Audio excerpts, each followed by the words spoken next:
नमस्कार दोस्तों।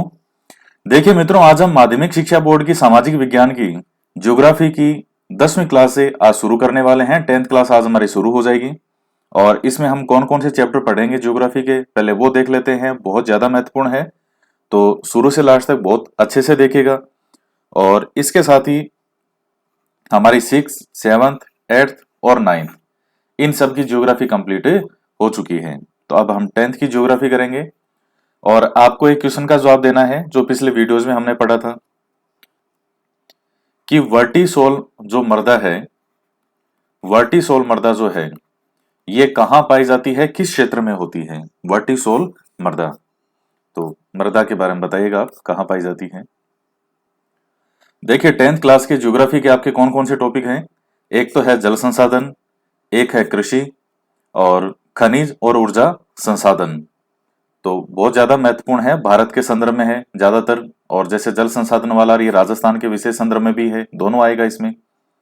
तो एक तो जल संसाधन पढ़ना है, कृषि है, खनिज और ऊर्जा संसाधन। और फिर है आपके इसमें विनिर्माण उद्योग, मानव संसाधन, ये जनसंख्या से संबंधित है, ये टॉपिक पहले भी आ चुका है। उसके बाद है परिवहन और संचार। तो ये 13 तक जो चैप्टर हैं इसमें ये ज्योग्राफी से संबंधित हैं। तो 3 और 3 6, ये 6 चैप्टर हैं आपके 10th क्लास में ज्योग्राफी के। तो इसके साथ ही आपका ये कंप्लीट हो जाएगा। और इसके साथ ही मैं एक चीज और सोच रहा हूं कि अब जैसे ये 10th तक तो आपका कंप्लीट हो ही जाएगा ज्योग्राफी, इसके बाद में 6th क्लास से हम पॉलिटी पढ़ना शुरू करेंगे। और पॉलिटी में कोई ज्यादा समय नहीं लगेगा, 6 से 10 तक की पॉलिटी में। इसके साथ जो 11th और 12th क्लास है, तो चूंकि 11वीं क्लास में तो माध्यमिक शिक्षा बोर्ड के अंदर विश्व का इतिहास है, वो आपके काम का नहीं है। जो रीट है या जैसे ये पटवार, पुलिस में, ये किसी भी एग्जाम में वो आपके नहीं आता। 12वीं क्लास की जो पुस्तक है वो आपके एग्जाम के दृष्टिकोण से महत्वपूर्ण है, जिसमें भारत का इतिहास है।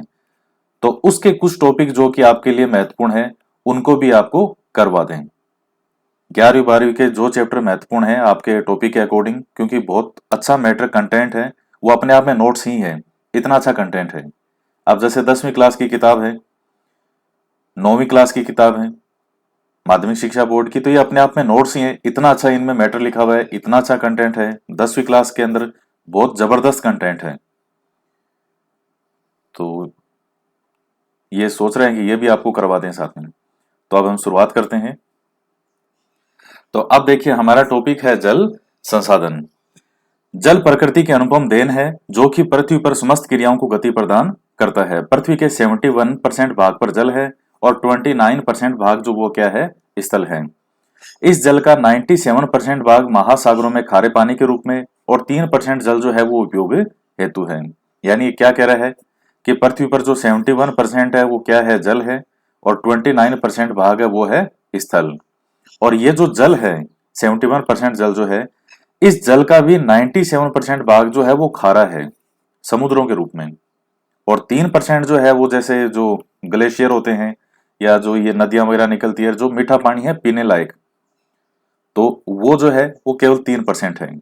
और जो पीने वाला भी है, जो मतलब शुद्ध जल है उपयोग हेतु, उसका भी लगभग आप मान लीजिए कि 70% के आसपास जो है वो बर्फ के रूप में है। और 30% जो है वो भूमिगत जल रहता है। तो शेष 1% जल का उपयोग मानव पेयजल, सिंचाई और आर्थिक क्रियाओं के लिए करता है। तो 69% ये कह रहा है बर्फ के रूप में, 30% भूमिगत जो भूमि के अंदर रहता है, 1% जल का जो है मनुष्य उपयोग, सिंचाई और आर्थिक क्रियाओं पेयजल के रूप में प्रयोग करता है। भारत में कुल उपयोग योग्य जल की उपलब्धता 1869 बिलियन क्यूबिक मीटर है, ये जो जल को मापने का है। केवल 1123 बिलियन क्यूबिक मीटर जल ही उपयोग में लिया जाता है। इस मानव उपयोगी जल में से 690 बिलियन क्यूबिक मीटर सतही जल और 433 बिलियन क्यूबिक मीटर भूजल का भाग है। सतह के ऊपर इतना है और भूमिगत जो है वो इतना है। सन 2000 में भारत में जल की कुल आवश्यकता 634 बिलियन क्यूबिक मीटर थी और 2025 में यह मांग बढ़कर 1023 बिलियन क्यूबिक मीटर हो जाएगी। देखिए ये आंकड़े कोई आपको याद नहीं करने हैं, ये इस तरह से जो है ये नहीं पूछा जाता। ऊपर जो हमने अभी देखा वो महत्वपूर्ण है, लेकिन ये कितना क्यूबिक मीटर है या इस तरह की चीजें नहीं पूछी जाती। आपको ध्यान में रहे उसके लिए आप रख सकते हैं कि 1869 जो है वो उपयोगी जल भारत में इतना है। तो इतना हम उपयोग में ले रहे हैं, इतना सतही है, इतना भूमिगत है। तो थोड़ा बहुत ये आंकड़े आप ध्यान में रख सकते हैं, एग्जाम के दृष्टिकोण से ये महत्वपूर्ण नहीं है। तीव्र जनसंख्या वृद्धि और वैश्विक उष्णता से जल संसाधनों पर बढ़ने वाले प्रभाव के कारण जल का समुचित प्रबंधन और संरक्षण आवश्यक हो गया है। सबसे पहला आता है जल प्रबंधन। वर्षा जल का अधिकांश भाग नदियों के माध्यम से समुद्रों में व्यर्थ चला जाता है। अब आप जानते हैं कि जैसे नदियां जो ये पहाड़ पर्वत होते हैं, हिमालय है, जगह जगह से जब ये नदियां निकलती है तो नदियां लास्ट में जाकर के मिलती समुद्र में ही है। अब जैसे ये भारत है तो अरब सागर में मिलेगी, इधर बंगाल की खाड़ी में मिलेगी, तो मिलेगी जरूर, या तो इधर आएगी या इधर आएगी। तो नदियां, तो चूंकि कितना पानी है जो कि यहां तक इनमें समुद्र में जाकर के व्यर्थ हो जाता है, तो इस व्यर्थ होने वाले जल का सदुपयोग बढ़ती जनसंख्या की मांग की पूर्ति हेतु और मानसून की अनियमितता के कारण सूखे व अकाल से निपटने के लिए उचित प्रबंधन आवश्यक होता है। देश में आजादी के बाद विभिन्न पंचवर्षीय योजनाओं के माध्यम से बहुउद्देशीय जल परियोजनाएं आरंभ की गई, जिसमें बाढ़ व सूखे की समस्या से बचाव होने लगा। वहीं बिजली, पेयजल आपूर्ति, सिंचाई, मछली पालन और पर्यावरण के संरक्षण में सहयोग मिला। इन बहुउद्देशीय जल परियोजनाओं को देश के प्रथम प्रधानमंत्री नेहरू जी ने आधुनिक भारत का मंदिर कहा। अब ये क्वेश्चन आपसे कई बार पूछा गया है एग्जाम में अलग अलग, कि बहुउद्देशीय जल परियोजनाओं को देश के किन्हों ने आधुनिक भारत का मंदिर कहा। किनको? इन बहुउद्देशीय जल परियोजनाओं को तो देश के जो प्रथम प्रधानमंत्री थे पंडित जवाहरलाल नेहरू, उनके द्वारा कहा गया। तो ये क्वेश्चन आपका बन गया। इसके साथ बहुउद्देशीय योजना का मतलब होता है कि वो बिजली में भी काम आ सके, पेयजल के लिए भी, सिंचाई के लिए भी, मछली पालन और ये सब कई तरह के लिए उस जल का उपयोग हो सके। यानी जो परियोजना कई उद्देश्यों को पूरा करती है वो बहुउद्देशीय परियोजना कहलाती है। भारत में इन परियोजनाओं का संचालन राज्यों तथा केंद्र सरकार के माध्यम से किया जाता है। तो केंद्र सरकार के द्वारा कौन कौन सी है महत्वपूर्ण योजनाएं, जैसे भाखड़ा नांगल परियोजना, रिहंद, दामोदर, हीराकुंड, कोसी, टिहरी बांध परियोजना आदि का क्रियान्वयन किया जा रहा है। ये किसके द्वारा है? केंद्र सरकार के द्वारा। राज्य सरकारों के माध्यम से चंबल परियोजना मध्य प्रदेश और राजस्थान की संयुक्त परियोजना है। नागार्जुन सागर परियोजना आंध्र प्रदेश की। तुंगभद्रा परियोजना आंध्र प्रदेश और कर्नाटक। सरदार सरोवर परियोजना गुजरात, एमपी और राजस्थान। म्यूराक्षी तथा फरका परियोजना वेस्ट बंगाल। माही परियोजना गुजरात और राजस्थान। गंडक परियोजना बिहार तथा यूपी। मचकुंड परियोजना आंध्र प्रदेश व उड़ीसा जैसी विभिन्न परियोजनाएं हैं। तो अब ये जो इतना पैराग्राफ है, इसमें आपके दुनिया भर के क्वेश्चन बन सकते हैं। कैसे? कि कौन सी परियोजना से कौन कौन से राज्य लाभान्वित होते हैं, या किन किन राज्यों के द्वारा जो है वो योजना चलाई जा रही है। तो इसमें इनका हिस्सा होता है, किसका 50 होता है, किसी का 40 होता है, किसी का कितना होता है, अलग अलग परसेंट के आधार पर है कि इसका इतना परसेंट ये जल का उपयोग करेगा, इसका ये करेगा। लेकिन आपके लिए महत्वपूर्ण है कि कौन कौन से राज्य हैं। तो चंबल परियोजना है, इसमें मध्य प्रदेश और राजस्थान। तो इस दृष्टिकोण से आपके लिए बहुत महत्वपूर्ण है। नागार्जुन सागर है, ये आंध्र प्रदेश की है। तुंगभद्रा आंध्र प्रदेश कर्नाटक। सरदार सरोवर गुजरात, एमपी, राजस्थान। तो इस प्रकार से बाकी भी सभी हैं। और ये परियोजनाएं याद करने का एक आसान सा एक और है इसमें फॉर्मूला, वो ये है कि आपको नदियां याद होनी चाहिए कि कौन सी नदी कहां से निकलती है। वो अगर आपको याद होगी तो ये चीजें भी आप आसानी से याद कर पाएंगे। जब आपको यही नहीं पता होगा कि आप जैसे चंबल नदी है और आपको यही नहीं पता कि चंबल नदी कहां से आती है, कौन से राज्य से निकलती है, कहां जाती है, तो फिर उसका उतना आप नहीं कर पाएंगे। फिर आपको रट्टे लगाने पड़ेंगे। तो रट्टे लगाने के बजाय आप ये याद रखें कि नदियां कौन सी कहां से निकलती है। एक दिन भारत का मैप लेके बैठिए और आपके पास जो मैटर है उसमें से अच्छी बुक है, ऑथेंटिक किताबें आती है या एटलस हो, तो उसमें ये देखिए कौन सी नदी कहां कहां से निकल रही है। एक दो बार आप अच्छे से आपने उस मैप में अच्छे से सबको बना लिया तो उसके बाद आपको कोई भी परियोजना याद करने में दिक्कत नहीं आएगी। ये एक मैप भी बना हुआ है, देखिए कैसे समझाया है कि भूमिगत जल ये 30%, बर्फ के रूप में 69% और 1% जो है वो उपयोग में जो लिया जाता है, जो बाहर आपको दिखाई देता है जल वो। फिर महासागरीय खारा जल होता है तो 97% और शुद्ध जल जो है वो है 3%।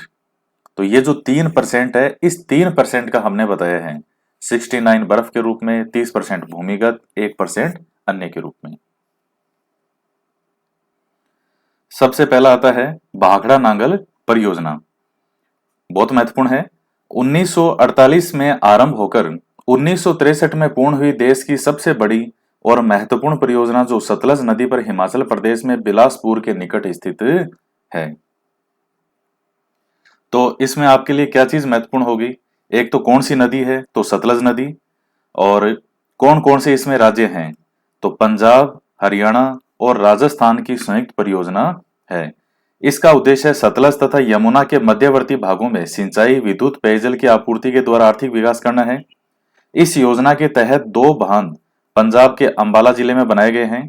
पहला भाखड़ा बांध है और दूसरा है नांगल नामक स्थान पे। तो भाखड़ा बांध जो है वो 518.16 मीटर लंबा और 167.64 मीटर ऊंचा है। तो ये लंबाई है 518 मीटर के लगभग और 167 मीटर के आसपास ये ऊंचा है। सीमेंट तथा कंक्रीट से निर्मित विश्व के सीधे खड़े बांधों में यह सबसे बड़ा बांध है, जो कि सीमेंट और कंक्रीट से निर्मित और सीधे खड़े बांधों में यह विश्व का सबसे बड़ा बांध है। दूसरा भाखड़ा बांध से 13 किलोमीटर नीचे नांगल नामक स्थान पर बनाए गए हैं, जो कि भाखड़ा बांध के अतिरिक्त जल को संचित करने के उद्देश्य के लिए बनाया गया है, उसको स्टोर कर सके। इन बांधों से सिंचाई के लिए भाखड़ा नहर, सरहिंद नहर, नांगल नहर, बिस्त दोआब नहर तथा नरवाना नहरें निकाली गई और नांगल विद्युत ग्रह व कोटला तथा गंगवाल में 2 विद्युत ग्रहों का निर्माण किया गया है। तो ये भाखड़ा नांगल परियोजना के बारे में कुछ महत्वपूर्ण फैक्ट हैं। और जवाहरलाल नेहरू का भी एक स्टेटमेंट और है कि भाखड़ा नांगल परियोजना में कुछ आश्चर्यजनक है, कुछ विस्मयकारी है, कुछ ऐसा है जिसे देखकर आपके दिल में हिलोरें उठती है। भाखड़ा पुनरुत्थित भारत का नवीन मंदिर है और यह भारत की प्रगति का प्रतीक है। तो यह आपके सामने तस्वीर भी बनी हुई है इस बांध की। तो आपके देखिए इसमें,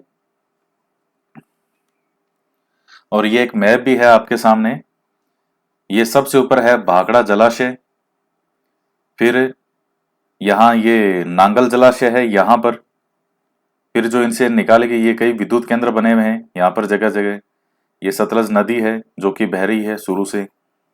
फिर ये कई नहरें निकाली गई, सरहिंद नहर है, रोपड़ नहर, बिस दोआब नहर और ये भाखड़ा नहर।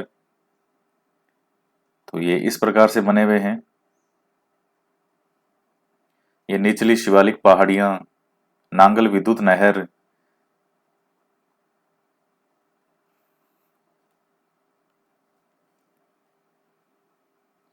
ये दोस्तों मैप में देखिएगा, इसमें ये जो लाल घेरे में है ये आप पंजाब देख ही रहे हैं। ये जो आप देख रहे हैं ये पंजाब है ही। और ये इधर ये हिमाचल प्रदेश आ गया, ये हरियाणा है और ये जो है इसके इस तरफ का जो है ये सारा राजस्थान है।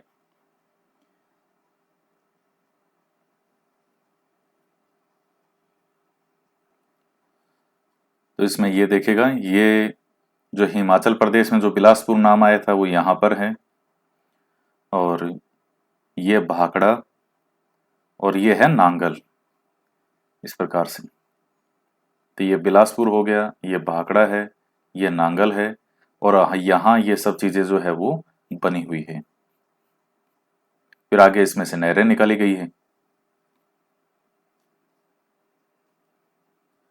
और थोड़ा और इसको जूम करके देखें तो यहाँ ये देखिए, ये लिखा है भाखड़ा डैम, गोविंद सागर।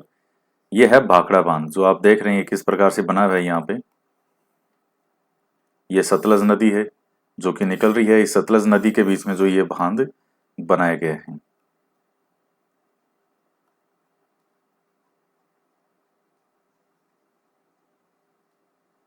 यही जो ये गोविंद सागर झील है, जो ये पानी दिख रहा है आपको, ये गोविंद सागर झील है।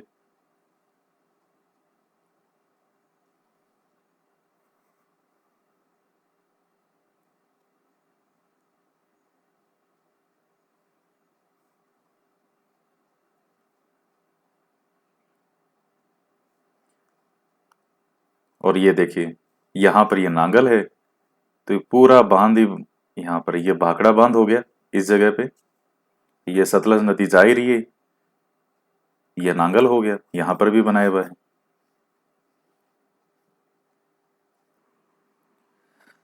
अब देखते हैं दामोदर घाटी परियोजना। देखिए दामोदर नदी कहाँ से बहती है, कहाँ से निकलती है? तो झारखंड के अंदर जो छोटा नागपुर है वहां से जो है झारखंड में से निकलती है, और पश्चिम की तरफ बहती हुई हुगली नदी में, जो पश्चिम बंगाल है उसमें से बहती हुई हुगली नदी में मिल करके और बंगाल की खाड़ी की तरफ चली जाती है। तो मुख्य रूप से ये झारखंड और वेस्ट बंगाल, इन दो में बहने वाली नदी है ये। लगभग 550 किलोमीटर के आसपास है, थोड़ा ऊपर नीचे हो सकता है लगभग। तो इतनी लंबाई है। स्वतंत्र भारत की प्रथम महत्वपूर्ण परियोजना, जो कि पश्चिम बंगाल और झारखंड की संयुक्त परियोजना है। इसे पश्चिमी बंगाल में शोक कही जाने वाली दामोदर नदी पर 1948 में आरंभ किया गया। देखिए बिहार का शोक है तो वो जैसे कोसी नदी को कहते हैं, तो वैसे पश्चिमी बंगाल का शोक कौन सी नदी को कहते हैं? दामोदर नदी को। यह नदी पश्चिमी बंगाल में मार्ग परिवर्तन, अपरदन तथा बाढ़ के लिए कुख्यात थी। यह नदी छोटा नागपुर के पठार के पूरब की ओर बिहार व झारखंड में 290 किलोमीटर व पश्चिम बंगाल में 240 किलोमीटर बहकर हुगली नदी में गिरती है। तो बाराकार, बोकारो और कोनार इसकी सहायक नदियां हैं, किसकी? दामोदर की। बाराकार, बोकारो और कोनार। इस नदी के द्वारा 18,000 वर्ग किलोमीटर क्षेत्र बाढ़ व अपरदन से प्रभावित होता है। इसलिए भारत सरकार ने अमेरिका की टेनेसी घाटी परियोजना निगम के प्रारूप के अनुसार दामोदर घाटी निगम की स्थापना की। तो दामोदर घाटी परियोजना, और जैसे अमेरिका की है टेनेसी घाटी परियोजना, तो वैसा प्रारूप होगा, उस प्रारूप के आधार पर यह किया गया। इस परियोजना का उद्देश्य पश्चिम बंगाल और झारखंड के नदी घाटी का आर्थिक विकास कर स्थानीय निवासियों के जीवन स्तर में सुधार करना है। इस योजना में बाराकर नदी पर मैंथान, बाल पहाड़ी व तलैया बांध, बोकारो नदी पर बोकारो बांध, कोनार नदी पर कोनार बांध और दामोदर नदी पर अगर बांध, बरमो बांध, बाल पहाड़ी 8 बांध, एक दुर्गापुर अवरोधक बांध, बोकारो, चंद्रपुर तथा दुर्गापुर में 3 जल विद्युत ग्रहों का निर्माण तथा 2500 किलोमीटर नहरी प्रणाली का विकास किया गया। तो इसमें कौन कौन से राज्यों की संयुक्त परियोजना है? यह आपके काम का है, झारखंड और वेस्ट बंगाल। और इसमें इसकी सहायक नदियां कौन सी है? तो बाराकार है, बोकारो, कोनार है, ये इसकी सहायक नदियां हैं। इसके अलावा किसके प्रारूप के अनुसार यह बनाया गया था दामोदर घाटी परियोजना? तो वह है अमेरिका की टेनेसी घाटी परियोजना के अनुसार। और बाकी इस पर वो जैसे कौन कौन से बांध बनाए गए इसकी सहायक नदियों पर, तो वो सब इस पे बारे में बताया गया है। तो ये आप ध्यान में रखें तो बहुत अच्छी बात है। ये नाम आपको बार बार पढ़ने पड़ेंगे, कोई नाम याद नहीं होता है तो उसको लिख लिख के याद करें, फाइनली याद हो जाएगा। ये दोस्तों एक मैप और है, जो कि दामोदर घाटी परियोजना की जो खुद की वेबसाइट है उस पर ये बना हुआ है। तो इसमें देखिए कितनी अच्छी अच्छी जानकारी दी है, जैसे दामोदर रिवर जो बह रही है, तो दामोदर के साथ में ये बोकारो रिवर वगैरह है, ये तिलैया, जो ये कई डैम वगैरह बने हुए हैं, ये कोनार, बोकारो, तो ये इधर वाला झारखंड है, और इस तरफ जो है ये वेस्ट बंगाल। तो इस पे हाइडल पावर प्लांट है इन नाम से, थर्मल पावर प्लांट बने हुए हैं, डैम बने हुए हैं, जीटी, ये कई चीजें हैं। ये कलकत्ता, इस तरफ कलकत्ता है, तो इसके पश्चिम में ये देखिए सब चीजें बनी हुई है। तो दामोदर और इसकी जो सहायक नदियां हैं उन पर।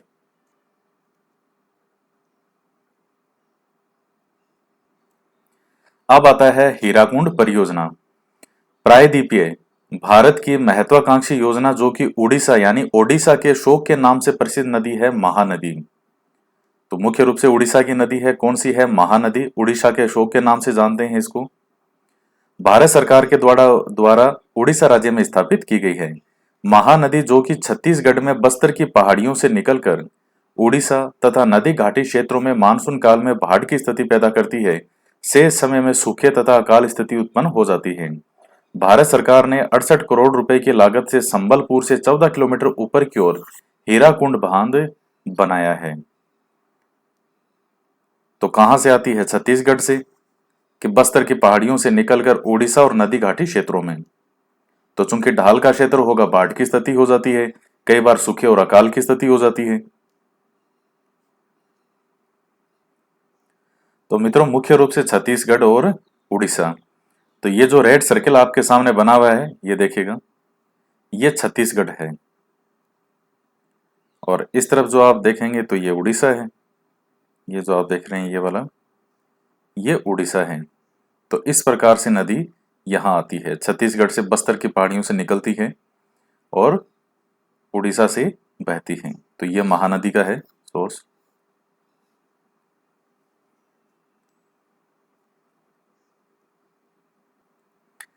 देखिए दोस्तों, पहले ये एमपी और जो छत्तीसगढ़ है ये एक ही थे। ये देखिएगा, ये जिस प्रकार से ये एमपी आप देख रहे हैं, ये मध्य प्रदेश है, और यहाँ ये जो है छत्तीसगढ़ रेड सर्किल में।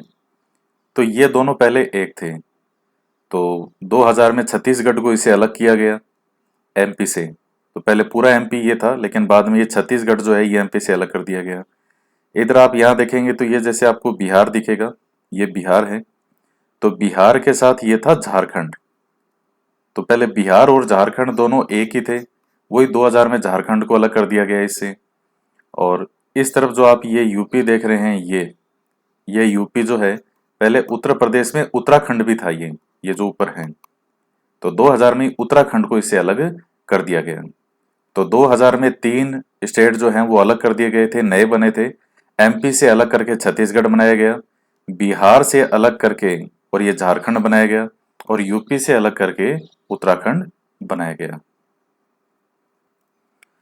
तो जो हीराकुंड बांध है, यह विश्व का सबसे लंबा बांध है, जिसकी लंबाई 4801 मीटर है और जिसमें 810 करोड़ घन मीटर जल संचित होता है। विश्व का सबसे लंबा बांध जिसकी लंबाई 4801 मीटर, तो वह है हीराकुंड बांध। इसके अलावा तिक्करपाड़ा व नराज में 2 अन्य बांध बनाए गए हैं। इस योजना को 2 चरणों में पूरा किया गया है, जिसमें प्रथम चरण में उड़ीसा के संबलपुर जिले में हीराकुंड बांध बनाकर इसके दाहिनी ओर बोरगढ़ नहर और बाईं ओर सेसन व संबलपुर नहर प्रणाली को विकसित किया गया, और दूसरे चरण में 4 विद्युत घरों का निर्माण किया गया। तो एक तो ये विश्व का सबसे लंबा बांध है, कहाँ पर है? तो उड़ीसा में बना हुआ है। इसके अलावा कितनी इसकी लंबाई है, तो ये भी आपके लिए महत्वपूर्ण है। जल तो नहीं है, लेकिन ये महत्वपूर्ण है। और 2 इसके अलावा और कौन से अन्य बांध बनाए गए हैं? कहाँ पर? तिक्करपाड़ा और नराज में, यहीं के स्थान है ये। और प्रथम चरण में संबलपुर जिले में उड़ीसा में हीराकुंड बांध बनाया गया। इसके दाहिनी ओर बोरगढ़ नहर और बाईं ओर सेसन व संबलपुर नहर प्रणाली को विकसित किया गया। तो ये चीजें भी आपको ध्यान में रखनी है। अब हम आगे बढ़ते हैं। राजस्थान में बहुउद्देशीय जल परियोजनाएं, तो रेट के लिए तो बहुत ज्यादा महत्वपूर्ण है ये। चंबल घाटी परियोजना किसकी संयुक्त परियोजना है? राजस्थान और मध्य प्रदेश की। यह परियोजना चंबल नदी पर 1953 में आरंभ हुई। इस नदी के प्रवाह से भूमि अपरदन और बाढ़ के कारण तथा अन्य संबंधित आपदाओं से होने वाली हानि से बचाव के लिए 3 चरणों में आरंभ की गई। इस योजना के प्रथम चरण में मध्य प्रदेश के मंदसौर जिले में गांधी सागर बांध और नहरी प्रणाली का निर्माण किया गया। दूसरे चरण में राजस्थान के चित्तौड़गढ़ में रावत भाटा नामक स्थान पर राणा प्रताप सागर, और तीसरे चरण में कोटा बूंदी जिले की सीमा पर जवाहर सागर पिकअप बांध और विद्युत घरों का निर्माण किया गया। कोटा बैराज से राजस्थान में नहरों के माध्यम से सिंचाई की जाती है। देखिए कितने इसमें महत्वपूर्ण है। चंबल नदी पर यह शुरू की गई थी 1953 में। किन किन राज्यों की है? राजस्थान और मध्य प्रदेश की। और इसके अलावा इस योजना के प्रथम चरण में मध्य प्रदेश के मंदसौर जिले में गांधी सागर बांध बनाया गया। अब ये गांधी सागर बांध का है, तो ये मध्य प्रदेश में, ये आप ध्यान में रखें। गांधी सागर बांध राजस्थान में नहीं, मध्य प्रदेश में। दूसरे चरण में राजस्थान के चित्तौड़गढ़ में रावत भाटा नामक स्थान पर राणा प्रताप सागर बांध, और तीसरे चरण में कोटा बूंदी जिले की सीमा पर जवाहर सागर पिकअप बांध तथा विद्युत गृहों का निर्माण किया गया। और कोटा बैराज के माध्यम से राजस्थान में नहरों के माध्यम से सिंचाई की जाती है। इसमें से आपसे पूछेगा तो इन्हीं से संबंधित ही जुड़ा हुआ क्वेश्चन आपके पूछा जाएगा। और चूंकि इस चीज के बारे में हम पहले भी बात कर चुके हैं, अब ये कुछ ऐसा नया इसमें नहीं है। राजस्थान नहर या इंदिरा गांधी नहर परियोजना। राजस्थान में थार मरुस्थल में पेयजल आपूर्ति, व्यर्थ भूमि के उपयोग और अंतर्राष्ट्रीय सीमा पर आबादी बसाने के उद्देश्य से सतलज व रावी के संगम पर स्थित हरिके बैराज से इस नहर को निकाला गया है। कहां पर? सतलज और रावी के संगम पर जो स्थित हरिके बैराज है, वहां से इस नहर को निकाला गया है। ये आपको पहले के वीडियो में कई मैप में भी आपको बताया था अच्छे से। यह नहर भारत की नहीं बल्कि एशिया की सबसे बड़ी मानव निर्मित नहर है। एशिया की सबसे बड़ी मानव निर्मित नहर है जो राजस्थान नहर, इसकी या इंदिरा गांधी नहर परियोजना, इसकी कुल लंबाई 649 किलोमीटर है, जिसमें 169 किलोमीटर पंजाब और 14 किलोमीटर हरियाणा में तथा शेष राजस्थान में है। तो सबसे ज्यादा इसमें कहाँ होगी? राजस्थान में होगी। इस नहर के द्वारा राजस्थान के 9 जिलों में 29 कस्बों और 3461 गांवों को पेयजल की आपूर्ति की जाती है। इस नहर को 2 चरणों में पूरा किया गया, जो क्रमशः राजस्थान फीडर तथा मुख्य नहर है। राजस्थान फीडर जो आरंभिक स्थल से मसीतावाली तक तथा मुख्य नहर मसीतावाली से मोहनगढ़ के अंतिम बिंदु तक का भाग है, जो क्रमशः 204 और 445 किलोमीटर है। इस नहर के द्वारा थार के मरुस्थल में सिंचित क्षेत्र का विकास करने के उद्देश्य से विभिन्न शाखाएं तथा लिफ्ट नहरें निकाली गई है। अंतर्राष्ट्रीय सीमा की ओर अर्थात पश्चिमी सीमा पर 9 शाखाएं ढाल के अनुरूप पूर्व की ओर ऊंचाई अधिक होने के कारण जल को ऊपर उठाकर छोटी नहरों में डाला गया है, जिसे लिफ्ट नहर कहते हैं। इन लिफ्ट नहरों के माध्यम से विभिन्न कस्बों तथा शहरों को पेयजल उपलब्ध कराया जाता है। लिफ्ट नहरों की कुल संख्या 7 है। इस नहर के माध्यम से 17.41 करोड़ हेक्टेयर भूमि को सिंचित किया जाएगा। अब इस परियोजना को बाड़मेर के गडरा रोड तक बढ़ा दिया गया है। तो ये सारे फैक्ट हैं आपके लिए। तो मित्रों, ये तो जो चंबल घाटी परियोजना है उसका एक मैप बना हुआ है। ये इसमें देखिएगा, ये बनास रिवर जो है ये देख रहे हैं आप, ये चंबल में मिल जाती है। इटावा के पास में ये चंबल यमुना में मिल जाएगी और मध्य प्रदेश से ये आएगी। तो यहाँ देखिएगा, ये जो आपको ब्लू दिखाई दे रहा है ये गांधी सागर बांध है। फिर इधर ये राजस्थान में राणा प्रताप सागर हो गया, कोटा डैम, कोटा बैराज, ये सब इधर बने हुए हैं। तो ये चंबल रिवर इस प्रकार से एमपी और राजस्थान की यहाँ से बॉर्डर बनाती हुई जाती है, इस प्रकार से यूं यूं। और दोस्तों, जो मसीता वाली और मोहनगढ़ जो आपने पढ़ा, तो ये मसीता वाली हनुमानगढ़ में है। ये आप देख रहे हैं यहाँ पर, ये गंगानगर जिला है, ये हनुमानगढ़ जिले का मसीता वाली। और ये मोहनगढ़ पड़ता है जैसलमेर में। गड्ढा रोड पड़ेगा बाड़मेर में, ये बाड़मेर डिस्ट्रिक्ट है। तो मसीता वाली हनुमानगढ़ में है, मोहनगढ़ है जैसलमेर में, गड्ढा रोड है बाड़मेर। तो ये ध्यान में रखें आप इस चीज को। तो हमने क्या पढ़ा था कि इस नहर को 2 चरणों में पूरा किया गया। कौन सी? राजस्थान नहर जो है, इंदिरा गांधी नहर, क्रमशः राजस्थान फीडर और मुख्य नहर। राजस्थान फीडर जो है ये आरंभिक स्थल से मसीतावाली तक, तो मसीतावाली का है हनुमानगढ़ में, और मुख्य नहर मसीतावाली से मोहनगढ़ के अंतिम बिंदु तक। तो शुरू में कितनी है? 204 तक है, और फिर उसके बाद में मोहनगढ़ तक कितनी है? 445। तो बाकी इसका गडरा रोड तक इसको बढ़ा दिया गया है। तो ये ठीक है, ये पॉइंट आपका हो गया ही। फिर देखिएगा, माही बजाज सागर परियोजना आती है कि राजस्थान और गुजरात की यह एक संयुक्त परियोजना विंध्याचल पर्वत से निकलने वाली माही नदी पर 1971 में आरंभ की गई। और किसकी है? राजस्थान और गुजरात की, विंध्याचल पर्वत से निकलने वाली माही नदी पर। यह परियोजना इस नदी के प्रवाह मार्ग में डूंगरपुर और बांसवाड़ा के आदिवासी क्षेत्रों के आर्थिक विकास हेतु सिंचाई और विद्युत सुविधाओं के लिए आरंभ की गई। इस योजना के अंतर्गत राजस्थान के बांसवाड़ा के बोरखेड़ा नामक स्थान पर माही बजाज सागर बांध बनाया गया तथा गुजरात में गुजरात सरकार की लागत से कडाना बांध बनाया गया। नहरी प्रणाली को विकसित करने के उद्देश्य से मुख्य बांध से 500 मीटर नीचे कागदी पिकअप बांध बनाया गया और विद्युत तंत्र के विकास हेतु मुख्य बांध पर 2 विद्युत गृहों का निर्माण किया गया है। तो आपके लिए अब महत्वपूर्ण क्या है कि एक तो माही बजाज सागर जो परियोजना है तो किन राज्यों की है? गुजरात और राज्यों की हो जाएगी। इसके अलावा ये मुख्य रूप से इसके लिए कौन सा लाभ है? डूंगरपुर और बांसवाड़ा के आदिवासी क्षेत्रों के विकास हेतु, सिंचाई भी और विद्युत सुविधाओं के लिए भी। तो ये बहुउद्देशीय परियोजना हो गई। कहाँ बनाया हुआ है? राजस्थान के बांसवाड़ा के बोरखेड़ा नामक स्थान पर माही बजाज सागर बांध बनाया गया। और गुजरात में गुजरात सरकार की लागत से कौन सा बनाया गया इस पे? तो कडाना बांध बनाया गया। ये आपके लिए महत्वपूर्ण है और इसमें यही चीज आपसे एग्जाम में पूछी जाएगी। ये देखिएगा, ये माही बजाज सागर डैम है, ये माही नदी आ रही है ऊपर से। तो ये माही बजाज सागर डैम जो है बनाया गया है बोरखेड़ा में, बांसवाड़ा में। ये देखिए एक और तस्वीर है इसकी, ये डैम माही बजाज सागर डैम।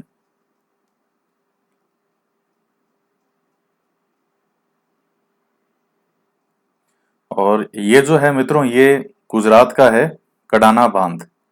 ये जो आप देख रहे हैं डैम बना हुआ है, तो यहाँ पे ये पूरा कडाना डैम का ये बना हुआ दिख रहा है आपको, इस तरह से बना हुआ। तो यहाँ से पानी का प्रयोग किया जाता है, पानी को इकट्ठा करके। तो ये देखेगा यहाँ ये कडाना बांध, और ये माही नदी देखेगा कितनी साफ साफ दिख रही है इसमें पूरी तरीके से, ये माही नदी है।